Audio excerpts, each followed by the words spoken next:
संशोधन एक्ट को चुनौती देने वाली याचिकाओं का सुप्रीम कोर्ट में आने का सिलसिला जारी है। 15 से ज्यादा याचिकाएं यहां आ चुकी हैं और कई अभी पाइपलाइन में हैं, यानी कई अभी आ चुकी हैं और कई आ रही हैं।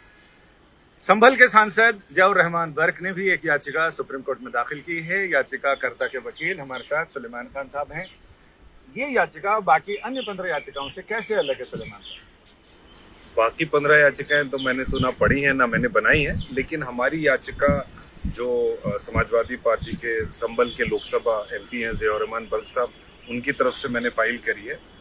ये सीधा चैलेंज है जो नया अमेंडमेंट एक्ट आया वक्फ का 2025 का। उसमें जो अमेंडमेंट है वो हमारे एनालिसिस में अनकॉन्स्टिट्यूशनल है, ultra vires to the constitution है और सीधा वायलेशन है फंडामेंटल राइट्स का, आर्टिकल 14, 15, 25, 26 का। 2-3 उसमें मुख्य बातें हैं। अहम बातें ये है कि एक तो वक्फ बाय यूज़र ख़त्म करा गया है, उससे बहुत सी ऐसी वक्फ प्रॉपर्टीज़ हैं जो सिर्फ लंबे समय तक इस्तेमाल होने की वजह से वक्फ में लीगली आती थी और पुराना एक्ट भी उसे मानता था, उसे हटा दिया गया। और उससे क्या उसका इफेक्ट होगा कि बहुत सी वक्फ प्रॉपर्टीज़ जो है वो छीन ली जाएंगी वक्फ से, मुसलमानों से।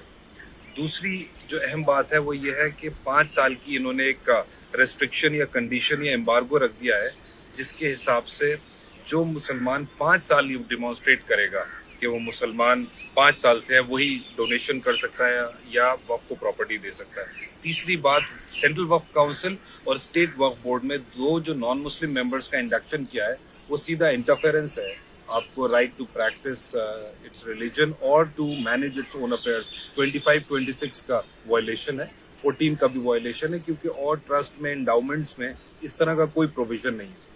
तो ये इस तरह का कानून अनकॉन्स्टिट्यूशनल है और आर्बिट्री भी है, ultra vires to the constitution है। इसे हमने चैलेंज किया। हम उम्मीद करते हैं नेक्स्ट वीक की सारी पिटिशंस आ जाएं और सुप्रीम कोर्ट से हम उम्मीद करते हैं स्ट्रक डाउन करें और इंसाफ।